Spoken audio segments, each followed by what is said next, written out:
Hello, everyone, and welcome to today's webinar, Versatility of Mass Photometry for the Structural Characterization of Biomolecular Assemblies Present in Blood. My name is Kevin Flug of LabRoots, and I'm going to be your moderator for today's event. Today's educational web seminar is presented by LabRoots and brought to you by Refine. We encourage you to participate today by submitting any questions you may have during the presentation. To do so, simply type them into the Ask a Question box and click Submit. We'll answer as many questions as we have time for at the end of the presentation. You can also use the Ask a Question box to let us know if you're having any troubles seeing or hearing the presentation. I'd now like to welcome our speaker for today's webinar, Professor Albert Heck. Albert Heck is a distinguished faculty professor at the Utrecht University in the Netherlands. Albert Heck is a recognized pioneer in native mass spectrometry and cross-linking mass spectrometry. So we are very excited, Professor, to have you. And whenever you're all set, you can begin the presentation.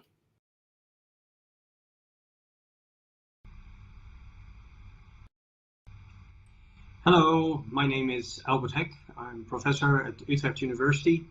And it's my pleasure today to talk to you about our experiences with the Refine mass photometry instruments. We were early adopters of these systems, and I just want to talk about these systems and where we use them for. My background here at Utrecht University is really in the field of mass spectrometry. So I've done a lot of things to look at proteins, protein complexes, and over the years we have learned that mass photometry can be extremely helpful and very complementary to what we are doing also in mass spectrometry.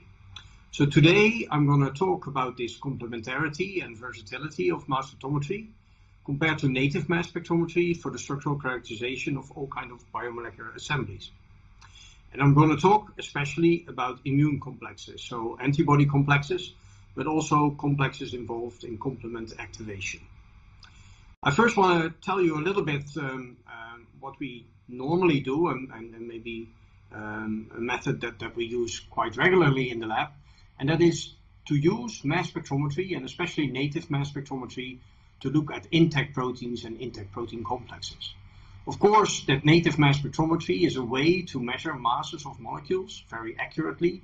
But if these molecules become larger, and if these molecules become more heterogeneous, because they are, for instance, phosphorylated or glycosylated, it becomes more difficult to get masses by native mass spectrometry, because you need, for native mass spectrometry, you need these charge state resolution that you see here at the top, that we can say what the charge is.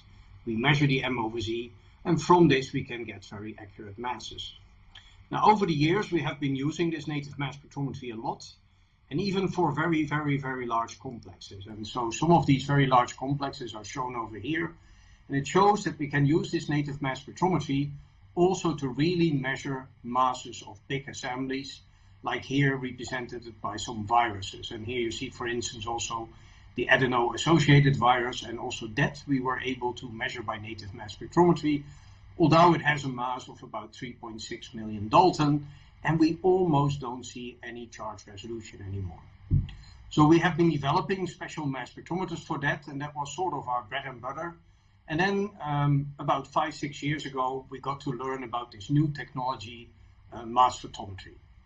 Now, I'm not going to totally explain to you how it works, but I was directly attracted to this method because this method, by using light scattering, can give you information about the mass of a protein or a protein complex. And the idea is, the bigger the protein complex, the more the light gets scattered, the more contrast we see of such a particle when we put light on it. And you see that over here in these slides from Refine. And so we have a method that can really also determine the mass of a protein complex in a totally different way. And what are the advantages of mass spectrometry? It is in solution. You don't need to label your compound. It is just the compound that you want to measure, the protein complex you want to measure. It's highly sensitive. You don't need a lot of sample. And that's quite remarkable also if you compare it with native mass spectrometry, if you do this well, you can get your results in a matter of a few minutes. So these papers came out about now, 7-8 years ago, and we were directly attracted by this method, and I think we were one of the early adopters of mass spectrometry when these instruments were introduced by Refine. So some of the things we did early on is just directly benchmark mass spectrometry against the methods that were used in the field to measure masses of larger protein complexes and assemblies. And of course, these methods, as you see over here, traditionally, this was size exclusion mass spectrometry, size exclusion chromatography, also multi-angle light scattering, and then also, of course, our bread and butter native mass spectrometry. And we compared this also with mass spectrometry. Now, if you're interested in that, we did this for biopharmaceuticals. We also did it for ribosome particles, so this you can all read up if you want to.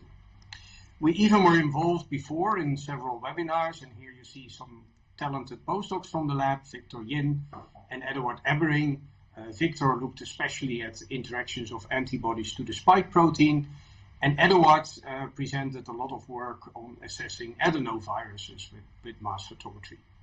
Now, just to highlight some of that work from Eduard and just to tell you what sort of work we did. So like many, we were interested in adeno-associated viruses. They are quite big. They have a mass of about 3-4 million Dalton. And they are nowadays widely used for loading genomes, so for cargo. And then, of course, you want to know if you have an empty virus particle or if you have a genome-filled particle. And we showed that by mass spectrometry and by charge detection mass spectrometry, we got very similar results for the particles that we had present in our solution. So especially in the mass spectrometry, I can highlight here, you put in the sample and you get directly a mass histogram like this. And this directly in red shows the particle that is not filled with DNA. And you see in blue the particle that is filled with DNA. And you can see that we can measure this for different serotypes, for different cargo loading. And in this way, I think mass spectrometry on adeno-associated viruses, including their cargo loading, has become a very, very fruitful application of mass spectrometry so far.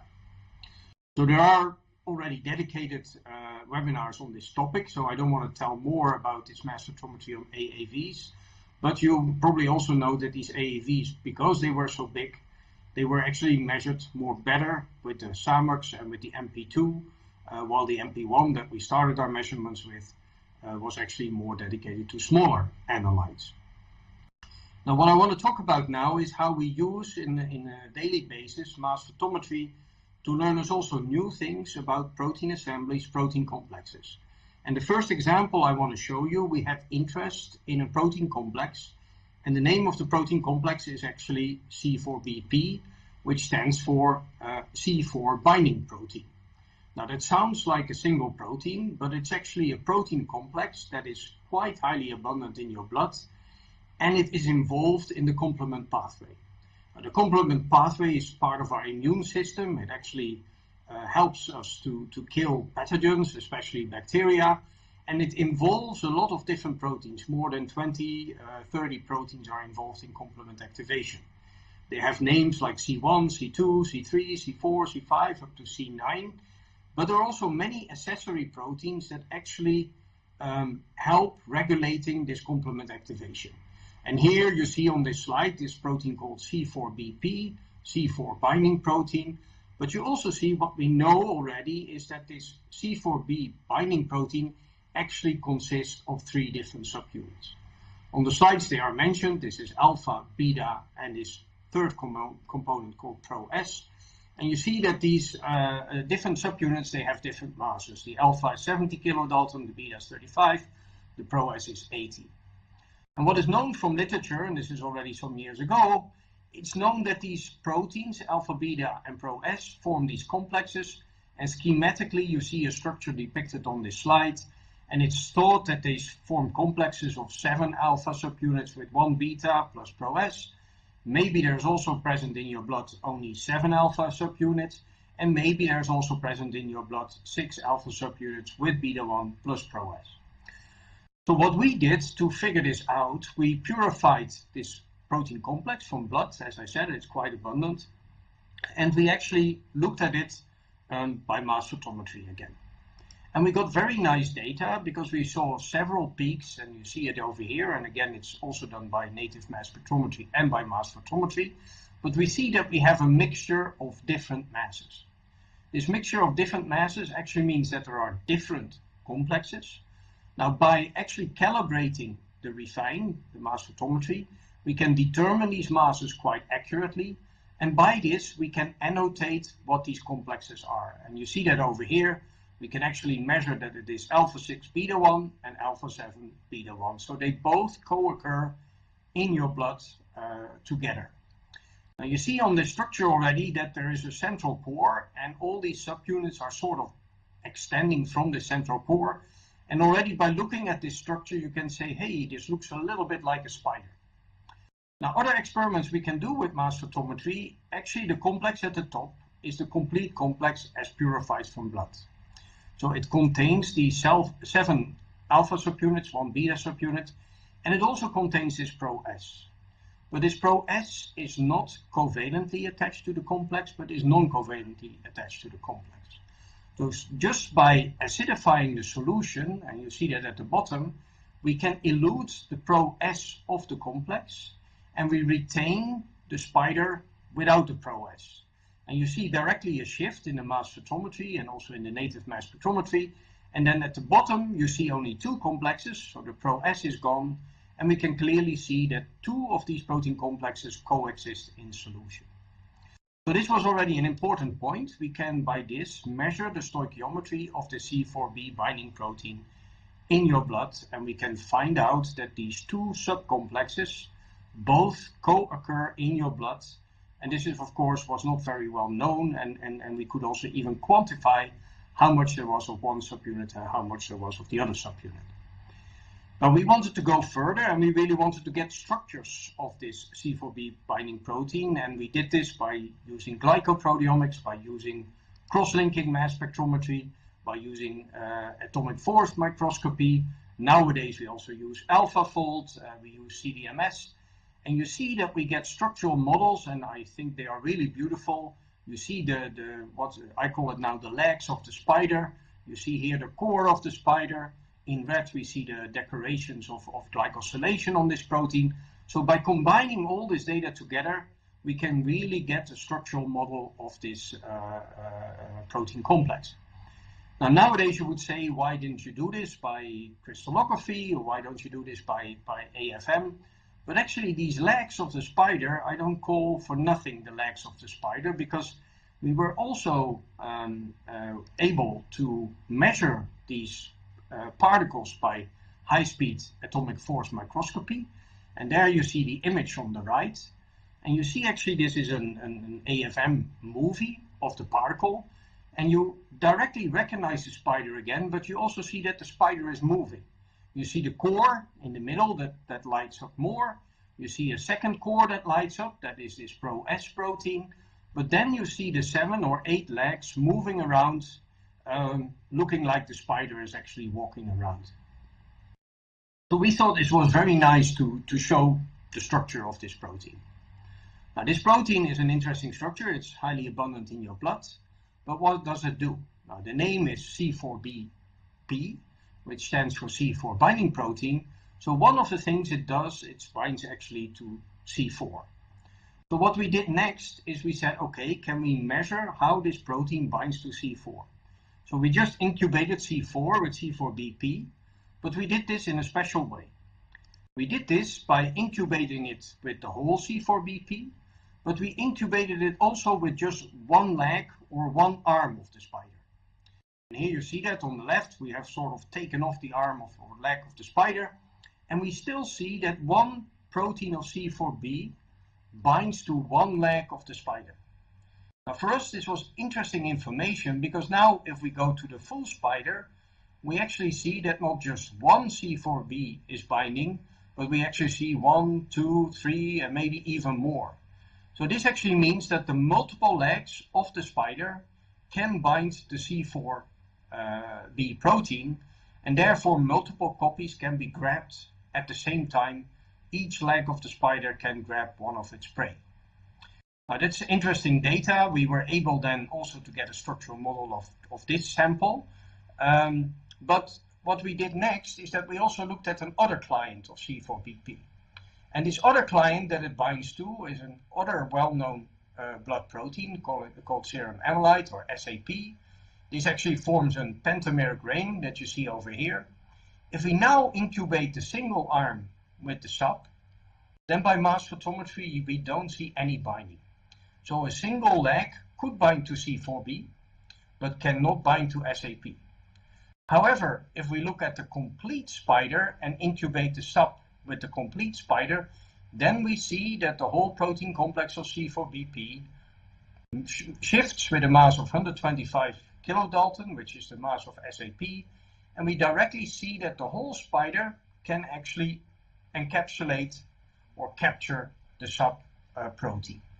So the binding of C4BP to C4 is completely different than the binding of C4BP to SAP. And only by using mass spectrometry we were able to visualize this. Now, we also used here cross-linking mass spectrometry to come up with models for both the binding of C4BP and SAP, and really found that they also structurally bind completely differently. And again, to show you the model of that, the SAP is really held together by all the legs of the spider, and we think it's actually here underneath the body of the spider where the SAP is binding. So just by using mass spectrometry, cross-linking mass spectrometry, glycoproteomics, and AFM, we were able to resolve new structures of these protein complexes in blood, and also how they bind to their clients. Now, we like this idea about these spider-like structures, and we actually collaborated with a small animation company in the Netherlands called Sensu. And I think I just take a break to get a sip of water myself while playing this video, which I hope you appreciate. Made of spiders.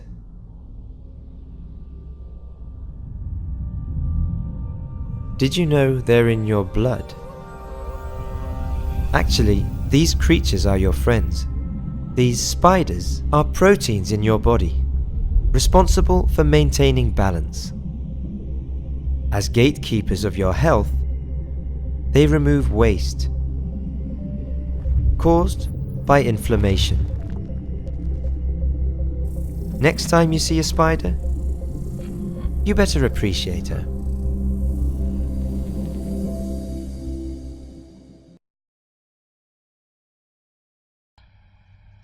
I hope you liked it, and I'm back again. I also hope you think in mass spectrometry we look at these binding events, and next time you think about it, you can actually think that such a spider-like molecule is actually also landing on the glass plate of the refined mass spectrometry instrument.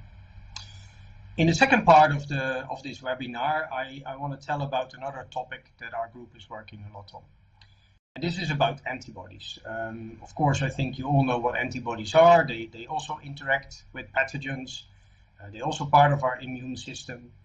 And in my lab, we do a lot of work to look at antibodies, to look at their structures, to look at their glyco signatures, but also to look at which antigens they bind to. Now, just to bring you up to par with what I want to tell, if I talk about human antibodies, we know that they are coming in many different flavors. So here you see a sort of textbook cartoon of the antibodies that we have in our blood. You see the IgGs, the IgAs, and the IgMs. And you see that they structurally look a bit alike. The IgG with the Y-shaped, and then the IgM with 5 of these Y-shaped, or maybe even 6 of these Y-shaped molecules.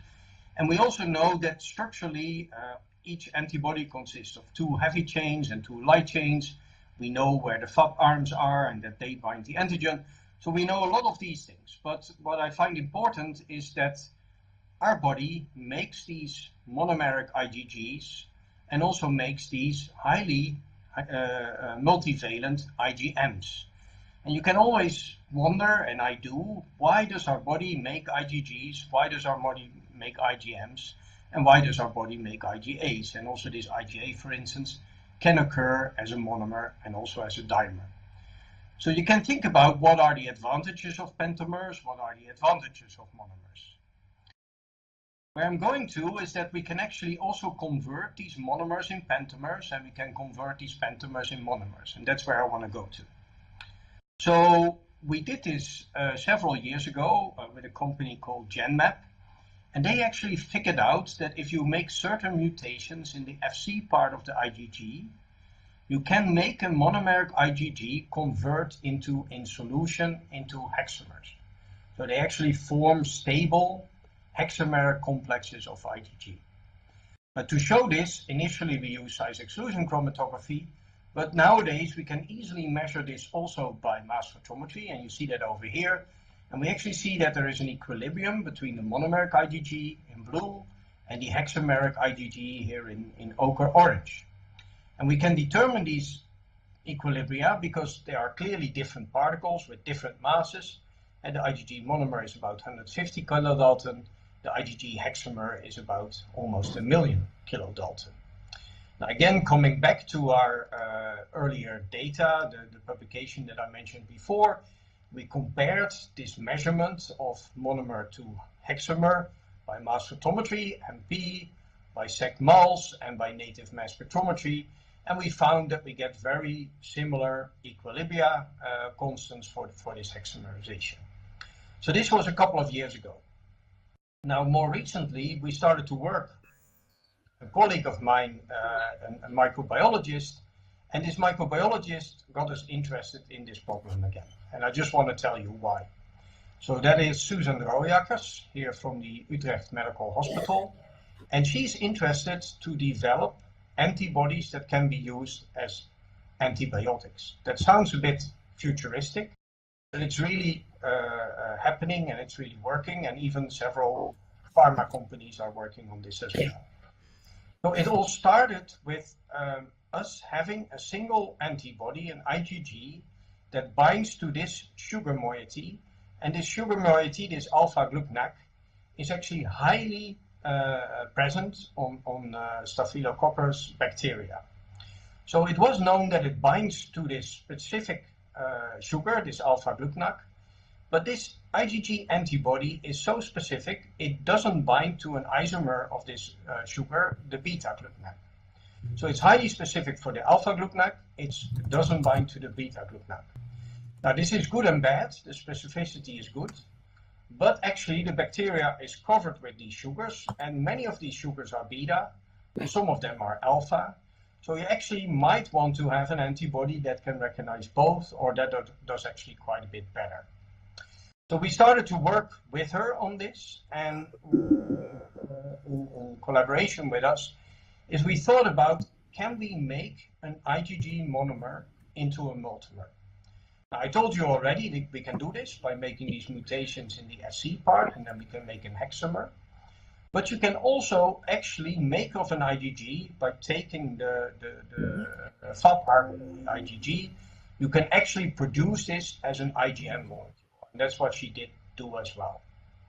Now, where did we come in and where did the mass spectrometry come in? Of course, we have to have quality control if these conversions from monomer to either IgG hexamer or IgM pentamer, if they really work. So here you see the IgG monomer, about 155 kilodalton, in orange again. If we convert it to an IgM molecule, and we are now able to successfully do this, we can actually use the same antigen recognizing part of the antibody, but put it into an IgM, and then we get this hypervalent, highly valent IgM molecule, and we get it. You see that here by the mass spectrometry. But to our very nice surprise is that we also found that it doesn't only bind this alpha-glucnac that the monomer does, it also binds very good to the beta-glucnac. So by conversion from IgG to IgM, you see a much better binding, better neutralization of the bacteria. So we took that along, and we looked at, okay, if it binds so well to the Staphylococcus aureus, can we actually also use this to neutralize other bacteria? And especially, for instance, E. coli, that doesn't have this alpha-glucnac, but has this beta-glucnac. We again checked if the monomer and the IgM pentamer worked on this bacterial strain, and as I show over here, it also did bind extremely well as IgM, but didn't bind at all as IgG1. We did this with various antibodies that bind to the sugar, and in all cases the answer was the same. We could make and convert a monomeric IgG to a pentameric IgM. We could establish this with mass spectrometry, and then we could show that this pentameric IgM is actually binding and neutralizing the bacteria much better. Now we took that various steps further. We next checked if we could also do this with the hexameric IgG. And again, why I show this, we used again the mass spectrometry to make sure that we get the right conversion, that we get hexameric IgG. Sometimes it worked really well, sometimes we got mixtures. You see it really working well with the RGY4497. It doesn't work that well with the IgG to which we put the tail piece of the IgM. And that's actually also observed again on the left if you see the binding interactions of these two constructs. So mass spectrometry was essential here to really control the oligomerization state of our antibodies. And only when you know that you have a pure stoichiometry of the antibody, you can do the functional analysis and you can look for the binding to the surfaces of the different bacteria. So we did this all with using the SAMEX for mass spectrometry. We played around with very many variants that you see over here. We actually also found that some didn't bind that well, and they were mostly related to that we didn't get a pure pentamer or hexamer, as you see here on the left, but that we actually got mixtures of not only pentamers and hexamers, but also tetramers and trimers. And those seem to work less in neutralizing the bacteria or killing the bacteria, what was our functional assay. So with that, I just want to end. In our hands, the mass spectrometry was really crucial as a quality control for converting monomeric antibodies into multivalent antibodies. And we showed that these multivalent antibodies are really essential to not only kill the Staphylococcus aureus, where they were initially raised for, but even to kill bacteria of other species, other strains like the E. coli. And just to summarize in my almost final slide, I hope I have shown you here that you can use mass spectrometry for many different things. And we initially started with characterizing simple antibodies, ribosome particles, AAVs, but nowadays in our lab we use it almost for every protein complex that we study. I'm really intrigued by these higher order protein structures that are swimming around in our blood. And we have these spiders in our blood, for instance, as I showed you here. Now, I just want to show and close with showing you that mass spectrometry is very easy to use. It's highly complementary to native mass spectrometry. It's very versatile. We now also analyze DNA, we analyze RNA, also ADCs, you name it, any protein complex you can measure with mass spectrometry. Now that brings me to the end. I just want to say that of course I talk about this, but the work is really done by several very good PhD students and postdocs in the lab. The spider work is all work of Teresa. I mentioned Victor and Eduard already, and also the others that contributed to our work in mass spectrometry, and the collaboration with Suzanne Royakkers and her PhD student Remy was really essential for the second part. Now with that, I hope this webinar has been useful for you, and I'm very open to address your questions if there are any. Thank you very much. Well, thank you very much, Professor, for your informative presentation. We're now going to start the live Q&A portion of this webinar. If you have a question you'd like to ask, please do so now. Just type your question into the Ask a Question box and click Submit. We'll answer as many of your questions as we have time for. And with that, Professor, once again, thank you very much for your presentation. We have a lot of questions coming in, so I'm excited to dive into this. The first one that was typed in said, what types of sample attributes do you find mass photometry particularly well suited to characterize? Yeah, that's a very interesting question. I can almost raise the question in a different way. Which samples can you not analyze by mass spectrometry? Because we sort of find that almost everything can be measured by mass spectrometry. Of course, it needs to be soluble. That's one of the things. And another thing that often, if you then say, okay, what cannot be studied that easily, the thing is that you actually measure samples under high dilution factors. So that also means that if what can happen is that your complex can dissociate if the KD is not high enough. And that you will see then in the mass photometry as well. But just to answer the question maybe more simple, there are not many things that we have seen yet that can be not measured by mass photometry, as long as it is in this range, between 20 kilodalton and several millions of daltons. I try to keep the answers a bit short so that we can answer more questions. Well, we actually have a couple questions coming in about the spider. So if we can kind of segment to there. One question asked, how does the shape of the spider molecules affect their mass determination? Yeah, that's also a very good question, and it's a strength and a weakness of mass photometry. Mass photometry is not really, the readout that we get is not affected by the structure of the complex. It's more to do with the total density of the complex, and if the total density of the complex increases, you get more scattering. So the shape of the spider doesn't really matter. So it's just the mass, the density, and the density of almost all protein complexes is similar. So in that sense, the shape is not really giving us any problems in measuring the mass. Okay. So follow-up question to that, probably a little bit more specific. Did you determine the kinetics of binding of C4 and SAP protein to the spiders, C4BP via MP? And then as a follow-up question to that, also the KD of C4 proteins to C4BP using the leg alone, is that different in the presence of the spider? It's an excellent question. My honest answer is I find it's a very difficult question because what is a KD of something that binds to one leg compared to something that binds to multiple legs, maybe in multiple copies? You can use mass photometry to measure kinetics, and we have done so, and others have done so as well. Typically, the measurements take seconds to minutes. So if you see actually binding events occurring during that process, you can follow that, or you can follow dissociation.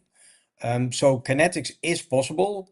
I won't say it's the best method to measure kinetics, but you can monitor also reactions. You can monitor binding events with mass photometry as well. Following up on the spiders, another one came in and said, given that the blood spider has very peculiar quaternary structure, which greatly deviates from the globular form, have you observed any unusual behavior in SEC or other methods which actually depend on the hydrodynamic radius, not the MW itself? And then a follow-up question to that was, how does that moleculate shape affect mass photometry? Yeah, it's again an excellent question. We also run native gels. I think we have done SEC, but I don't recall exactly what it did there. But in SEC, yeah, I don't know. In SEC and in native gels, the C4b binding protein complex has a very strange elution or retention behavior, not in line with its mass at all. So indeed, the person who asked this question is completely right. In these methods, the peculiar shape of the complex has a strong effect on how it migrates through a gel or how it migrates over a SEC column. But in mass photometry, again, you're not sensitive to that. It just measures density and does the mass of the complex. Okay, excellent. There's actually a couple questions that we can switch to with respect to measurements. So one came in, what is the ideal concentration range for measurements? Would it be nanomolar, micro, or milli? I'm sorry. Yep. Yeah, that's a very good question. You should, and I didn't mention it enough, mass photometry is a single molecule measurement. So the counts that you see is just the number of particles that are landing and that are monitored. So it's extremely sensitive. What we typically do is we bring our solutions in a concentration of, let's say, micromolar to the machine, but then we dilute it typically between 10 to 100 times because only at those dilutions we get sufficient particles to land on the glass slides, but we Okay. don't want too many of them to land on the glass slide. So the concentration that we really measure are typically in the nanomolar or sometimes even a bit lower. But that is that we do a very fast, quick dilution just before we do the measurements. Okay. Thank you for that. If another question that came in, if the measurement is based on light scattering, why does a filed AAV have a different degree of scattering than an unfiled AAV? Yeah, that's a very good question as well, and something that puzzled me as well, because the shape of these particles is the same. They are a nice sort of ball, a virus ball. So their shape is the same, but their densities are totally different. And because the filled particle has this DNA packed inside, the empty particle is sort of empty on the inside. So the diffraction of the light is totally different in a filled particle than in an empty particle. And that's what we measure. And that's why in shape they are the same, but in diffraction and therefore also in mass spectrometry, they show these very distinguishable particle signals. I hope that makes it clear. Excellent. Sorting through, so a lot of great questions coming in. Do you think that mass photometry approach can be used to unravel more complex assemblies, such as the ones occurring during translation initiation? Yeah, I think mass photometry is still a relatively new method. It can be used for many different applications, and some people outside our lab have shown this as well. You can measure all kind of different protein complexes, also reactions of protein complexes like translation and maybe proteasomal degradation. The big maybe issue is you need to be able to resolve the different particles that are formed in such a reaction. So if the masses are too close, then you cannot distinguish the particles in the mass photometry. So yes, you can follow all kind of more complex samples, but sometimes if there are too many of them and the mass distribution start to overlap, then you cannot resolve them anymore. So like also in native mass spectrometry, mass resolving power is very important. So yes, it can be done, but there needs to be a reasonable differences in masses of the particles that you are measuring. Okay, excellent. Another question came in, is it possible to apply MP in a temporal setting to measure live changes of protein complexes?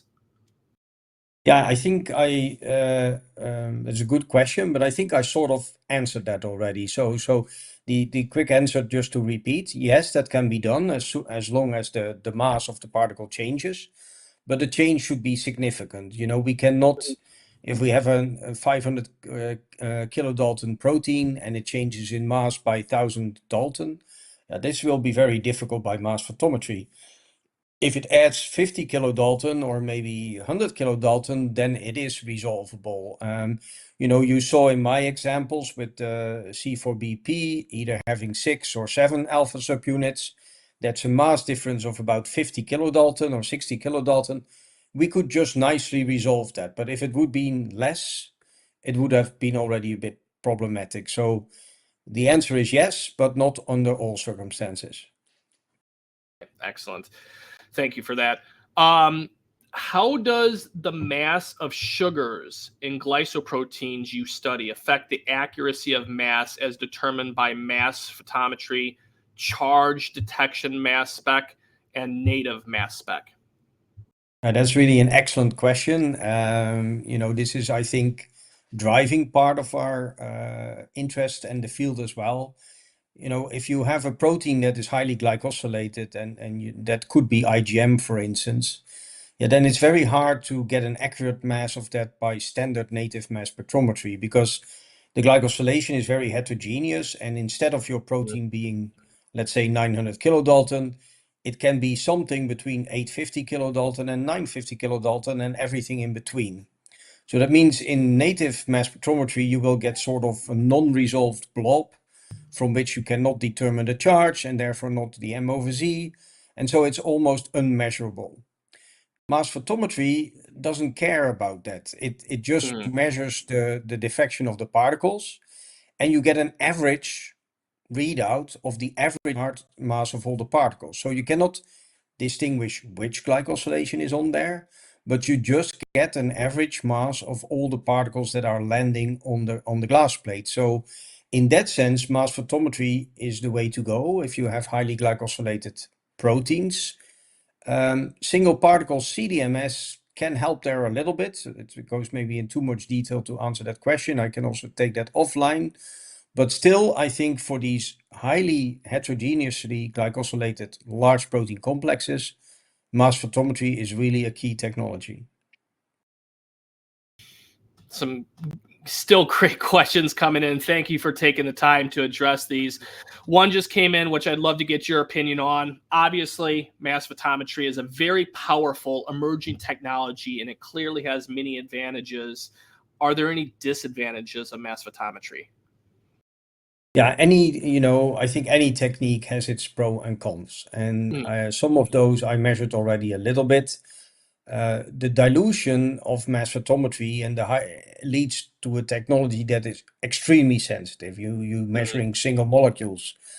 The problem is that you dilute your sample a lot, and in this dilution, if the K-off of a complex is high, it can be that your complex that you had in solution falls apart during the dilution.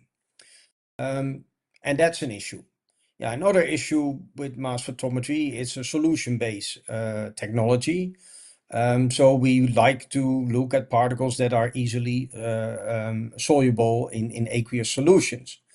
There are other groups who have shown that you can actually look also at membrane proteins with mass photometry. We are not the experts on that, but it is possible, but it's also a little bit more difficult. So yeah, mass photometry also has some disadvantages. But a key advantage is also, and I really was surprised when we started to work with this, it's relatively easy to work with. And so you don't need to be an expert in mass spectrometry or in any other advanced technology. Mass photometry is in that sense somewhat easier to use. Okay. Looks like we have time for one or two more questions. One came in for your IgG monomer to IgM multimer conversions. Do you have a sense for why the IgM versions were better at neutralizing? Yeah, that's a real biological question, and also a very good one. Our rationale, and I think that's also right, the IgM binds probably the sugars way weaker because it has, instead of 2 arms, 10 arms. It can tackle different sugars at the same time.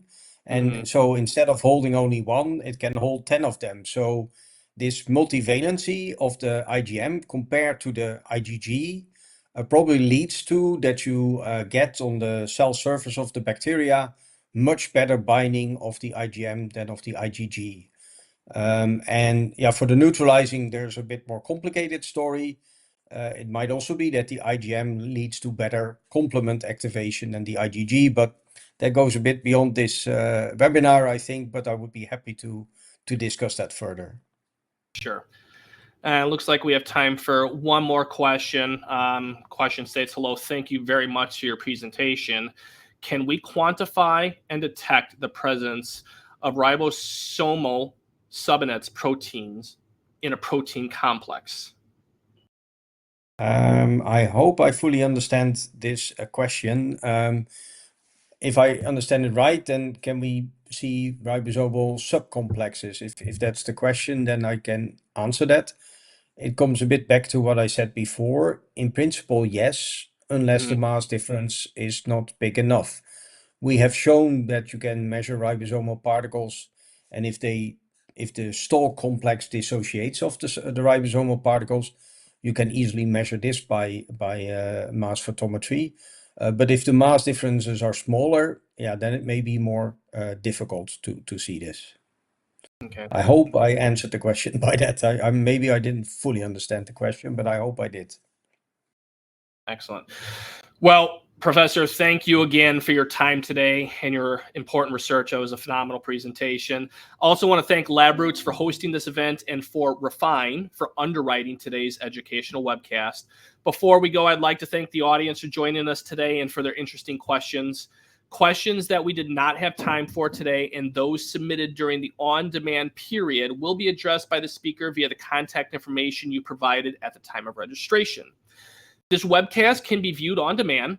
LabRoots will alert you via email when it's available for replay. We encourage you to share that email with your colleagues who may have missed today's live event. So once again, Professor Heck, thank you very much for your time, and to everyone else, until next time, goodbye. Thank you.